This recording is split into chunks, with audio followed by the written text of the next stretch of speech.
নমস্কার, আপনারা দেখছেন নিউজ নাও। এই মুহূর্তে আপনাদের সঙ্গে রয়েছে আমি প্রাণেশ। চোখ রাখছি এই মুহূর্তের বিস্তারিত সংবাদের দিকে। তথ্য সংস্কৃতি দপ্তর উদ্যোগে রবি ঠাকুরের জন্মজয়ন্তী অনুষ্ঠানের মূল আয়োজন পরিলক্ষিত হয়েছে রাজধানীর রবীন্দ্র কাননে। এই অনুষ্ঠানে ত্রিপুরা সরকারের মন্ত্রী শান্তনা চাকমা সহ বিভিন্ন বিশিষ্ট ব্যক্তিত্বরা উপস্থিত ছিলেন। মনোমুগ্ধকর সাংস্কৃতিক আয়োজন উপস্থিতি সকলের আলোড়িত করে। আজ দেশ তথা পৃথিবী জুড়ে বিশ্বকবি, ভারত মাতার বীর সন্তান, অহংকার রবীন্দ্রনাথ ঠাকুরের ১৬৫তম জন্মজয়ন্তী প্রতিপালিত হচ্ছে। একই রকম ভাবে ত্রিপুরা রাজ্যের বিভিন্ন জায়গায় দিনভর সরকারি এবং বেসরকারি বিভিন্ন আয়োজনের মধ্য দিয়ে দিনটা যে প্রতিফলিত হবে এটা নিশ্চিত।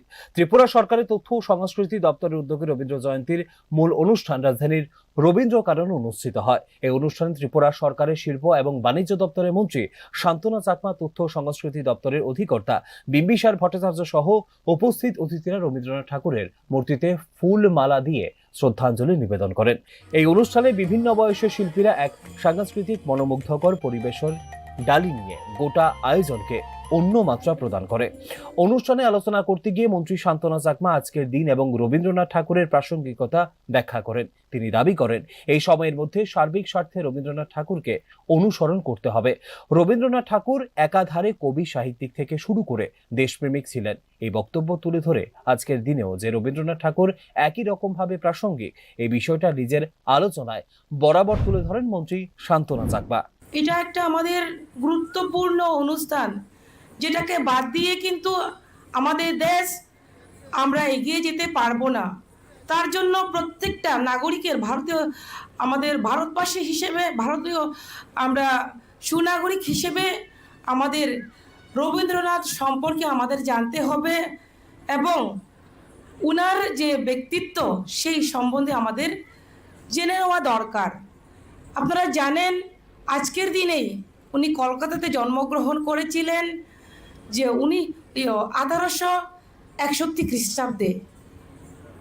উনি বিভিন্ন ক্ষেত্রে, হোক সঙ্গীতের ক্ষেত্রে, হোক সাহিত্যের ক্ষেত্রে, হোক উনি বিভিন্ন নাটক থেকে শুরু করে, গল্প থেকে শুরু করে সমস্ত দিক দিয়ে কিন্তু উনি পারদর্শী। তার পাশাপাশি উনি দেশপ্রেমও কিন্তু, উনার ভূমিকা কিন্তু অপরিসীম। এখানে উল্লেখ করা প্রয়োজন, প্রতি বছরই তথ্য ও সংস্কৃতি দপ্তরের রাজ্য জুড়ে বিভিন্ন আয়োজনের মধ্য দিয়ে রবীন্দ্র জয়ন্তী অনুষ্ঠান আয়োজন করে থাকে। এই বছরও যে এর ব্যতিক্রম নয়, এটা হলফ করেই বলা যায়। ব্যুরো রিপোর্ট, নিউজ নাও।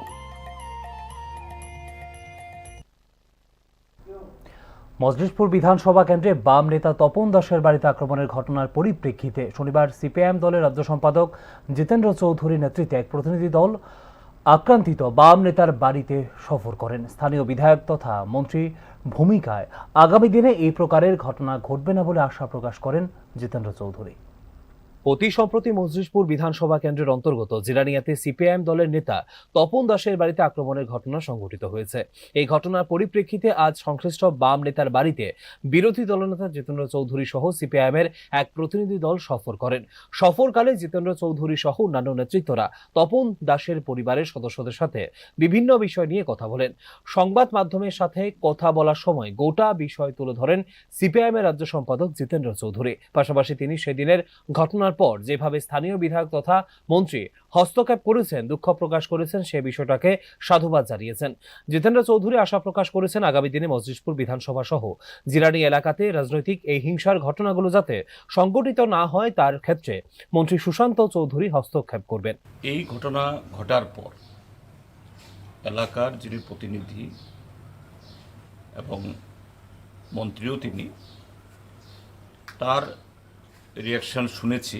এখন তপন তারাও বলেছেন যে তিনি দুঃখ প্রকাশ করেছেন এবং যারা এই সমস্ত করেছেন বা করতে পারেন, স্বাভাবিক তিনি জানবেন কারা করেছেন, তাদের হয়ে ক্ষমাও চেয়েছেন। তো আমি আশা করব তিনি যে তৎক্ষণাৎভাবে এখানে এসে তার যে অভিব্যক্তি প্রকাশ করেছেন, দুঃখ প্রকাশ করেছেন এবং তিনি ভবিষ্যতের ঘটনা হবে না বলেছেন। এখানে উল্লেখ করা প্রয়োজন, জিতেন্দ্র চৌধুরীর সাথে বাম নেতা শঙ্কর প্রসাদ দত্ত সহ অন্যান্যরা সামিল ছিলেন। ব্যুরো রিপোর্ট, নিউজ নাও। চোখ রাখছি পরবর্তী সংবাদের দিকে। চলতি মাসের দ্বিতীয় সপ্তাহ নাগাদ প্রকাশিত হতে পারে সিবিএসই পরিচালিত দ্বাদশ মানের পরীক্ষার ফলাফল। উল্লেখ্য, এবছর গোটা দেশে 18 লক্ষাধিক পরীক্ষার্থী রয়েছে। সবার এখন অপেক্ষা অফিসিয়াল ঘোষণার। ত্রিপুরা মধ্যশিক্ষা পর্ষদের পর এবার পালা সেন্ট্রাল বোর্ড অব সেকেন্ডারি এডুকেশনের দ্বাদশ মানের পরীক্ষার ফলাফলের। অধীর আগ্রহে গোটা দেশের 18 লক্ষাধিক পরীক্ষার্থী ফলাফলের জন্য অপেক্ষা করছে। যদিও এখনো আনুষ্ঠানিকভাবে দিনক্ষণ ঘোষণা হয়নি, তবে আশা করা যাচ্ছে চলতি মাসের দ্বিতীয় সপ্তাহ নাগাদ এই বছরে সিবিএসই পরিচালিত দ্বাদশ মানের পরীক্ষার ফলাফল ঘোষণা হতে পারে। প্রতিনিয়ত বরাবরের মতো বিভিন্ন অংশের পরীক্ষার্থী থেকে শুরু করে অভিভাবকেরা সংশ্লিষ্ট বোর্ডের ওয়েবসাইট সার্চ করে চলেছেন। এখানে উল্লেখ করা প্রয়োজন, বর্তমান প্রচলিত শিক্ষা ব্যবস্থায় রাজ্য ত্রিপুরাতেও শহর থেকে গ্রাম প্রায় সর্বত্রই সিবিএসই বোর্ডের ছাত্রছাত্রীরা রয়েছেন। এই হিসেবে এই ফলাফল নিয়ে যে একটা ব্যাপক উৎকণ্ঠা রয়েছে, এটা কিন্তু বলাই বাহুল্য। ব্যুরো রিপোর্ট, নিউজ নাও। ত্রিপুরার সংবাদ জগতের ক্ষেত্রে একটা নতুন গৌরবজনক অধ্যায়ের সংযোজন। পশ্চিমবঙ্গের নবগঠিত সরকারের শপথ গ্রহণ অনুষ্ঠানে আমন্ত্রিত হলেন রাজ্যের বরিষ্ঠ সাংবাদিক শানিত দেবরায়। স্বাভাবিকভাবেই এই সংবাদে গোটা রাজ্যের সংবাদ মহল জুড়ে ব্যাপক প্রতিক্রিয়া। পশ্চিমবঙ্গ রাজ্যে নবগঠিত সরকারের শপথ গ্রহণ অনুষ্ঠান ত্রিপুরার জন্য এক নতুন অধ্যায় সংযোজন করল। রাজ্যের বরিষ্ঠ সাংবাদিক তথা সম্পাদক শানিত দেবরায় পশ্চিমবঙ্গে নবগঠিত সরকারের শপথ গ্রহণ অনুষ্ঠানে উপস্থিত থাকার জন্য আনুষ্ঠানিকভাবে আমন্ত্রিত হয়েছেন। ত্রিপুরা রাজ্যের দীর্ঘ সংবাদ জগতের ইতিহাসের পরিপ্রেক্ষিতে এই প্রথমবার কোনো সাংবাদিক রাজ্যের বাইরে বা অন্য কোনো রাজ্যে মন্ত্রিসভার শপথ গ্রহণের মতো হাই প্রোফাইল অনুষ্ঠানে আমন্ত্রিত হয়ে রাজ্যের মুখ যে উজ্জ্বল করেছেন, এটা বলাই বাহুল্য। রাজ্যের বরিষ্ঠ সাংবাদিক শানিত দেবরায় পশ্চিমবঙ্গ সরকারের নতুন সদস্যদের শপথ গ্রহণে উপস্থিত থাকার জন্য আমন্ত্রিত হয়েছেন। এই সংবাদ রকেটের গতিতে সামাজিক মাধ্যম সহ বিভিন্নভাবে ছড়িয়ে পড়তেই রাজ্য জুড়ে মিশ্র প্রতিক্রিয়া তৈরি হয়েছে। ব্যুরো রিপোর্ট, নিউজ নাও।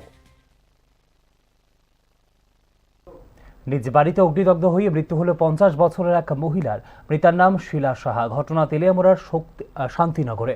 প্রাথমিকভাবে ধারণা মহিলা আত্মহত্যা করেছেন। শনিবার সকালে এক মর্মান্তিক অগ্নিকাণ্ডের ঘটনায় চাঞ্চল্য ছড়ালো তেলিয়ামুড়ার শান্তিনগরে।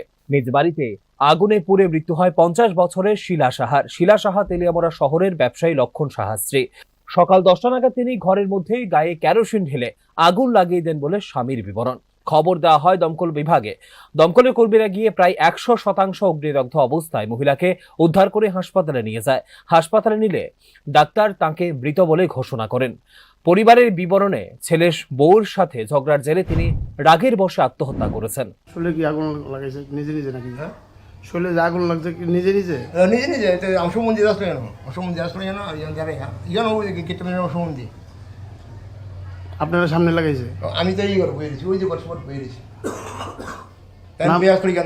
নাম কি কার? আপনার স্বামীর? জানে শিলা সাহা। বয়স? 49-50। আপনার? আমার লক্ষণ সাহা। এটা কোন জায়গা? এটা যে শান্তিনগর 6 নম্বর ওয়ার্ড।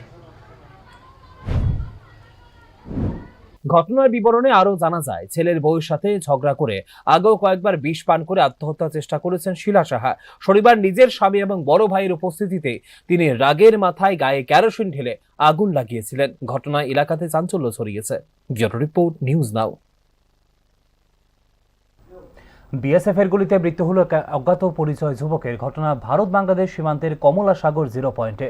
মৃত যুবক বাংলাদেশি পাচারকারী ছিল বলে প্রাথমিকভাবে দাবি পুলিশের। আন্তর্জাতিক সীমান্ত অতিক্রম করে পাচার করতে এসে বিএসএফ এর গুলিতে মৃত্যু হলো এক বাংলাদেশি যুবকের। শনিবার সকালে এই ঘটনা ভারত বাংলাদেশ সীমান্তের সিপাহীজলা জেলার কমলা সাগর এলাকায়। ঘটনার বিবরণে জানা যায়, গত কিছুদিন যাবৎ কমলা সাগর সীমান্ত এলাকায় পাচার বাণিজ্য বেড়ে গেছে। রাতের অন্ধকারে এপার থেকে চুরি করে ওপারে পাচার করছে একাংশ। বিএসএফ প্রতিরোধ করার চেষ্টা করলে পাচারকারীদের পাল্টা হামলার মুখে পড়তে হয়। শনিবার ভোরে এমন একটি পাচারের ঘটনা রুখতে গিয়ে 0 পয়েন্টে গুলি চালাতে বাধ্য হয় বিএসএফ। বিএসএফ এর গুলিতে গুরুতর আহত হয় এক যুবক। পরে তাকে বিএসএফ এর গাড়িতে করে বিশালগড় মহকুমা হাসপাতালে নিয়ে যাওয়া হয়। কর্তব্যরত চিকিৎসক তাকে মৃত বলে ঘোষণা করেন। আজকে একটু আগে 11:50 দিকে বিএসএফ এর থেকে একজন বডি লয়ে হয়েছিল, গুলি করা হয়েছে তাই মেরে আননোন। তো 11:50 দিকে নিয়ে আসা হয়েছে, কমলা সাগর এরিয়া থেকে নিয়ে আসা হয়েছে। না, কোনো নাম পাওয়া গেছে। এমনি গুলি করা হয়েছিল, যেগুলো তারা হয়েছে যে গুলি করার পরে এখানে লয়ে আসছে, আমাদের এখানে আমরা প্রটেক্ট করছি। পুলিশ এসে শনিবার দুপুর পর্যন্ত মৃত যুবকের পরিচয় পাওয়া যায়নি। হাসপাতালের মর্গে রাখা হয়েছে অজ্ঞাত পরিচয় সেই বাংলাদেশি যুবকের মৃতদেহ। ব্যুরো রিপোর্ট, নিউজ নাও। শুক্রবার বিকাল থেকে নিখোঁজ রয়েছেন আমতলী এলাকার এক হোটেল ব্যবসায়ী। নিখোঁজ যুবকের নাম সুশান্ত দেব। সুশান্ত দেবকে খুঁজে বের করতে শনিবার পুলিশ সুপারের দ্বারস্থ হন পরিবার। রাজধানীর আমতলী থানা এলাকায় এক হোটেল ব্যবসায়ী যুবকের নিখোঁজ হওয়ার ঘটনায় চাঞ্চল্য তৈরি হয়েছে। নিখোঁজ যুবকের নাম সুশান্ত দেব। হাঁপানি এলাকায় তার একটি হোটেল রয়েছে। অভিযোগ, হোটেলে আন্তর্জাতিক আবাসিকদের রুম দেওয়ায় ঝামেলাকে কেন্দ্র করে গত 4 মে এলাকার কয়েকজন একবার হামলা করেছিল সুশান্তের হোটেলে। তখন তাকে প্রচণ্ডভাবে মারধর করা হয়। সেই ঘটনার পর তার উপর নানাভাবে হুমকি ধমকি আসছিল।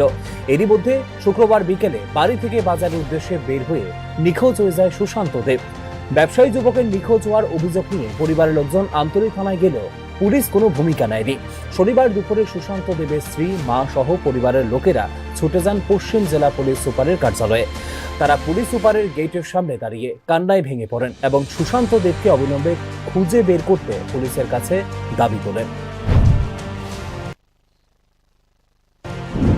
লইছে ওই হামলার মধ্যে হেরে 10-12 জন মারধর করছে। তারপরে আমরা এফআইআর করছি থানাতে। থানার কেউ কেস রেজিস্টারই করছে না। আমরা রেগুলার থানাতে গেছি, তারা কিচ্ছু করছে না। আমরা এমএলএ, তারপর আমরা এরিয়ার এমএলএও জানাইছি, তারাও কেউ কোনো কিছুই হয়েছে না। তারপরে কালকে বিকেলে আমরা টাউনে যাই ভুকুরিয়া বার হয়েছে বিকাল 4:30টার সময়। এই 4:30টার সময় তো বার হয়েছে, এখন পর্যন্ত আইসে না। এখন পর্যন্ত বাড়িতে ঢুকছে না। আমরা থানাতেও কালকে 10টার সময় আবার মিসিং ডায়েরি করছি, তারা এখন পর্যন্ত কিছু করছে।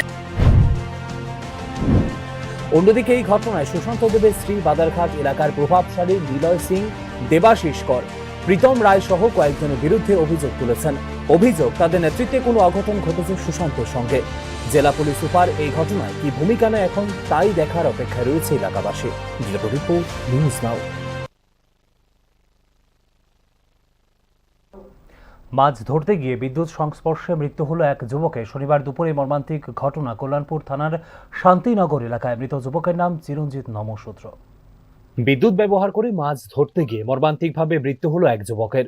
মৃত যুবকের নাম চিরঞ্জিত নমসূত্র। ঘটনার বিবরণে জানা যায়, এদিন আরো কয়েকজনের সাথে মাছ ধরতে নেমেছিল 22 বছরের চিরঞ্জিত নমসূত্র। এলাকার কয়েকজন অত্যন্ত ঝুঁকিপূর্ণভাবে বিদ্যুতের ব্যবহার করে মাছ ধরার চেষ্টা করছিলেন। তখনই বিদ্যুৎ সংস্পর্শে গুরুতর আহত হয় চিরঞ্জিত। ঘটনাস্থল থেকে উদ্ধার করে তাকে দ্রুত কল্যাণপুর কমিউনিটি হেলথ সেন্টারে নিয়ে যাওয়া হয়। কর্তব্যরত চিকিৎসক পরীক্ষা নিরীক্ষার পর তাকে মৃত বলে ঘোষণা করেন। তো আমরা পেশেন্টের এজ এ ব্রড ডেড হিসাবে ডিক্লেয়ার করছি। কিভাবে হয়েছে কিছু বলুন। যতটুকু মনে হইতেছে পেশেন্ট পার্টির যে ইনফরমেশন, এটা থেকে বোঝা যাইতেছে যে এটা কারেন্ট শর্ট হয়ে হইতেছে। পাশাপাশি পেশেন্টের শরীরে কারেন্টের যে এন্ট্রি উন্ড এগুলিও আছে, আমরা সবাই নোট করছি, আমরা পুলিশ ইনফর্ম করছি। এই প্রসঙ্গে উল্লেখ্য, বিদ্যুৎ ব্যবহার করে মাছ শিকার করার বিষয়টি সম্পূর্ণ বেআইনি এবং নিষিদ্ধ রয়েছে। কিন্তু তারপরও গ্রাম পাহাড়ে অনেকে এই অসাধু উপায় অবলম্বন করে মাছ শিকার করেন। অসতর্কভাবে মাছ ধরতে গিয়ে এদিন প্রাণ হারাতে হয়েছে তরুণ যুবককে। এই ঘটনায় মৃতের পরিবার সহ এলাকায় শোকের ছায়া রয়েছে। ব্যুরো রিপোর্ট, নিউজ নাও। এখনকার মতো সংবাদ এখানেই শেষ করছি। পরবর্তী খবরাখবর এবং আপডেটস দেখার জন্য অবশ্যই চোখ রাখুন শুধুমাত্র নিউজ নাওয়ের পর্দায়। নমস্কার।